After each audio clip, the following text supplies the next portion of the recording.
Hi guys, and welcome back to our Aviation Safety Podcast. Today, we're going to be talking about spatial disorientation. Spatial disorientation is defined as the inability to determine one's true body orientation due to position, motion, or just related around Earth's surface.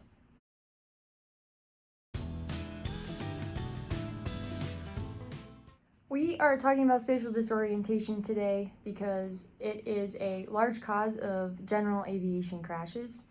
Statistics from the FAA show that 5 to 10% of all general aviation crashes are due to spatial disorientation, 90% of those being fatal.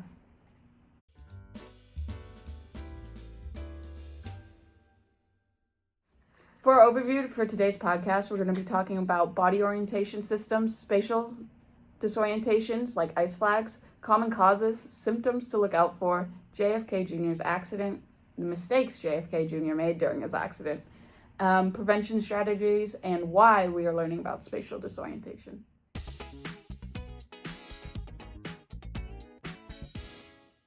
First, we're going to talk about vestibular systems. This is located in your inner ear, and it detects changes with head position and your motion.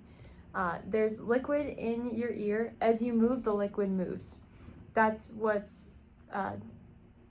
orientating your position. And it provides signal of acceleration and gravity.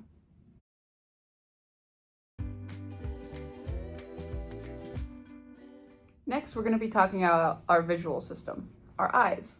They provide crucial information about the environment, such as your horizons, references that you're using, and they just help pilots maintain spatial orientation. It is our most prominent system to orient our position.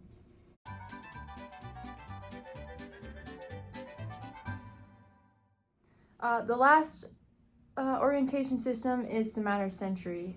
This system refers to the body's ability to perceive touch and spatial awareness through skin receptors, nerves, and other sensory organs that help orientate space. It's important, each of these systems play a very vital role in the pilot's ability to orientate themselves and navigate effectively, especially during flight. And understanding them helps pilots understand disorientation better.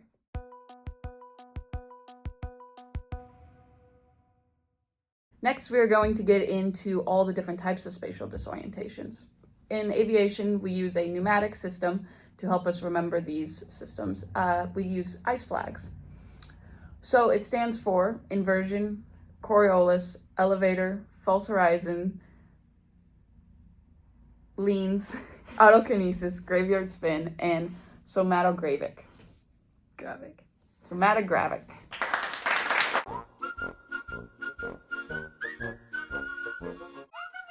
Okay, so let's talk through each of them. Ice flags. I is for inversion. This occurs mostly when leveling off from a climb.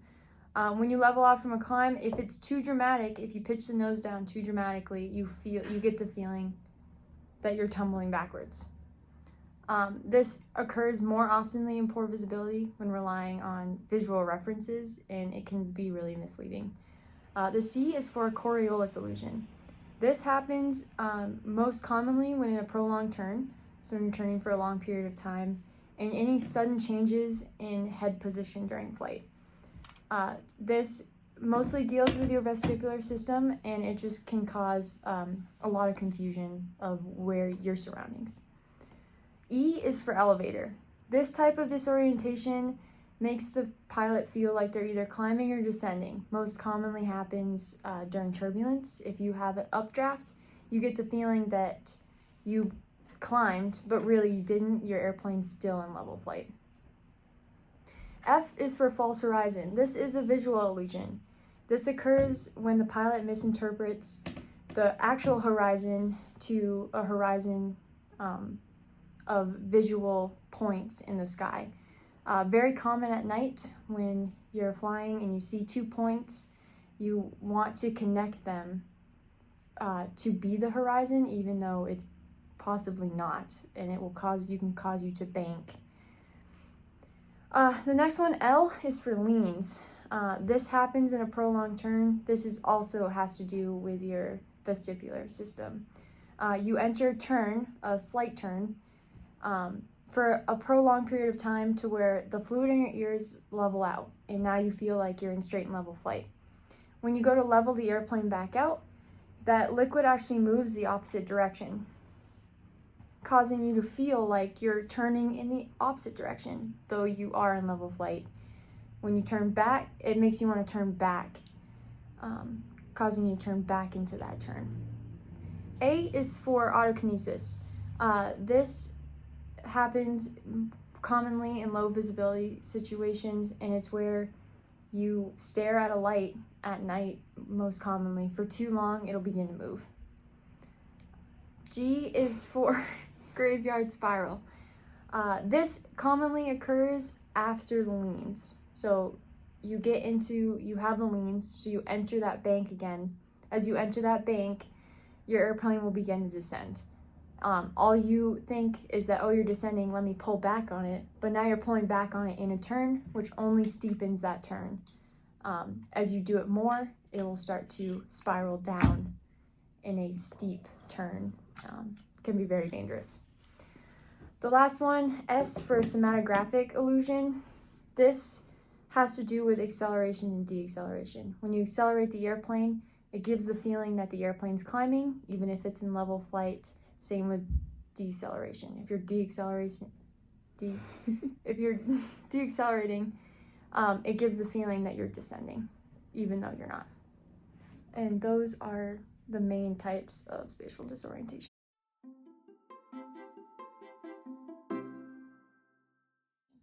So next, we're going to get into some common causes. Weather. Weather's a huge one.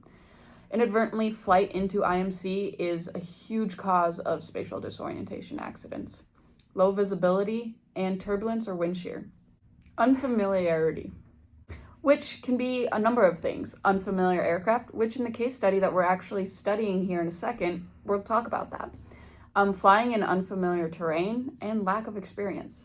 And then overconfidence. This is a big one that comes around with pilots, is just being too complacent in an environment where they overlook things because they've been in that environment so many times, and you don't realize how dangerous every aspect of flying is. And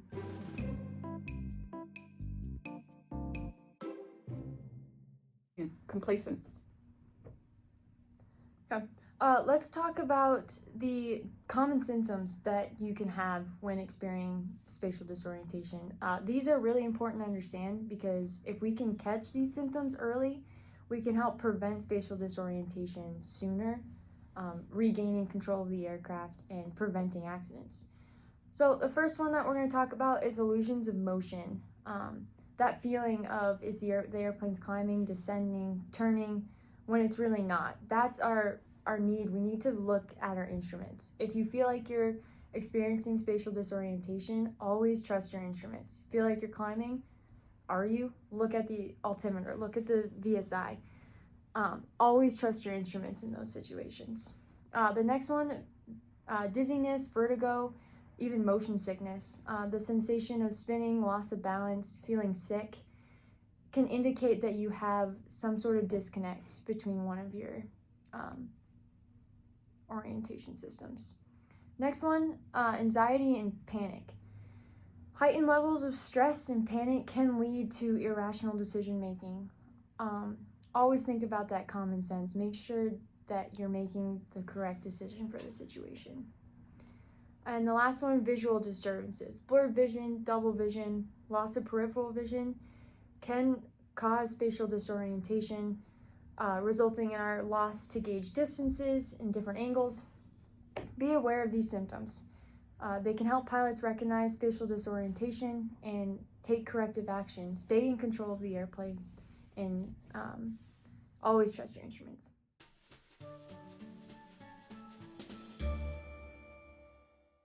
Next, we're going to jump into a case study about John F. Kennedy Jr. So John F. Kennedy Jr. had a crash on July 16th, 1999. He was piloting a Piper Saratoga aircraft along with his wife, Carolyn, and her sister, Lauren. They were en route from New Jersey to Martha's Vineyard, Massachusetts, where they were attending a wedding. The flight took off in good weather, but the conditions deteriorated as they approached the destination. With visibility reduced to a haze and darkness, Kennedy, an inexperienced night pilot, reportedly found himself disorientated while flying over the water. This disorientation can be exacerbated by the lack of visual references leading to a situation known as spatial disorientation.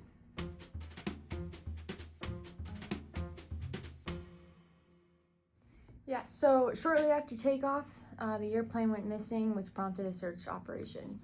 Debris was found 5 miles off the coast of Martha's Vineyard, and the wreckage was located about 100 feet down in the Atlantic Ocean. The National Transportation Safety Board conducted their investigation and determined that the probable cause was spatial disorientation. Specifically, he encountered spatial disorientation and entered a graveyard spiral, which spiraled all the way to the water.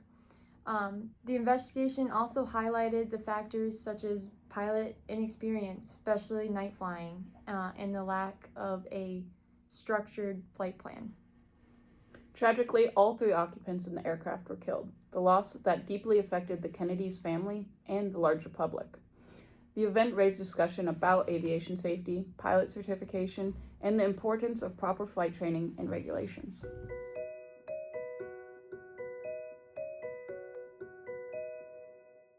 So next, we're going to go through some of the mistakes that Kennedy made before and during this flight that kind of made this flight happen, or this crash happen. The first one, we'll talk about get there-itis. Everyone knows get there-itis. We think it never happened to us, but it does. We can never be that headstrong. We reason, but everyone's felt at least some urge to get where you need to go. This was the case with Kennedy. He probably believed that he had to get there at all costs because he was flying with family. He was flying to his cousin's wedding, and he had promised his sister Caroline, who was vacationing in Idaho at the time, that he would represent the Kennedy family at the ceremony. Kennedy also promised his wife Caroline Lauren that he would drop her off at Martha's Vineyard on the way there, adding one more promise that he didn't want to break. And this going to Martha's Vineyard also complicated his flight plan, making him have to fly over water. Kennedy felt responsible for getting there and didn't want to disappoint anyone, leading to a delayed flight and missing the wedding. This is a prime example of external pressures. That's why we have the PAVE checklist. Before every flight, we go through that PAVE checklist. Make sure there's no external pressures that are pushing you towards conducting that flight. Next, we have stress. Kennedy's level of stress was probably high when he climbed into that cockpit, considering that he was facing what he was facing prior to his flight. He had broken his ankle in a crash about 6 weeks earlier. The cast had been removed the day before his flight, and he was seen hobbling on crutches during the pre-flight. It was possible that his marriage was in trouble. Allegedly, he had not slept in their home for several nights prior to the trip, and the marriage trouble had been widely reported in the media. The couple was undergoing marriage counseling. He did not get much sleep that night before. He had attended a New York Yankees night game where he met his friends and had some food and some drinks afterwards, and he did not get home to his hotel until around 2 a.m. He probably got about 5 hours of sleep that night, and he was running late. The original plan was to be airborne by 6:30 p.m. so he could make the flight in daylight, but Caroline and Lauren were running behind schedule, and dusk was approaching when they arrived at the airport after 8 p.m. The darkness was closing in by the time they took off at 8:39. New aircraft. We talked about this in Common Causes, Unfamiliar Aircraft. This is a prime example of this. Kennedy was flying a Cessna 182 Skylane before this. He had recently upgraded to a Piper Saratoga, a faster and more complex airplane. He had only flown about 36 hours in this new airplane and possibly didn't feel very comfortable or confident in it and didn't know all that it had to offer. Also, because the flight left late, Kennedy ended up flying in the darkness, though through haze and open water. Solo time. Kennedy had about 350 hours of total time. Only about 100 hours of that was solo. Most of that was in his Skylane. About 36 of hours were in the Saratoga. Fewer than half of that were solo, and fewer than 10 hours were at night. Plus, he had not flown solo in nearly 2 months, the last time being shortly after he purchased the Saratoga. He was limited because he had worn a cast for this time. In flight, shortly before the fatal accident, his instructor had helped him with the landing, since his cast prevented him from handling the rudder pedals. Kennedy did not have an instrument rating. The next mistake he made was weather. Although Kennedy didn't check the weather earlier that day, he failed to get the current weather before takeoff. Nor did he check with pilots who had just landed in Essex County Airport. Two of the pilots that landed just before Kennedy's takeoff reported that the conditions were much worse than they were reporting. One of the pilots who saw Kennedy's airplane being prepared went to find him to warn him that the conditions were getting worse. But Kennedy was across the street at a convenience store, and the pilot never got to deliver his warning. Another pilot who used a self-styled weather forecast system in which he would pick out a landmark near the airport, and if he could not see it, he would not fly. He canceled his trip that night. The flight school also canceled flight training for the night. No instructor. One of Kennedy's instructors offered to accompany him, but Kennedy declined. Even though he had used instructors for much simpler flights, the fact that Kennedy did not take an instructor that July evening is baffling. There was room in the airplane, it was night, and he could have been a difficult flight with 2 takeoffs and 2 landings. Kennedy likely wouldn't have crashed if he had a CFI on board.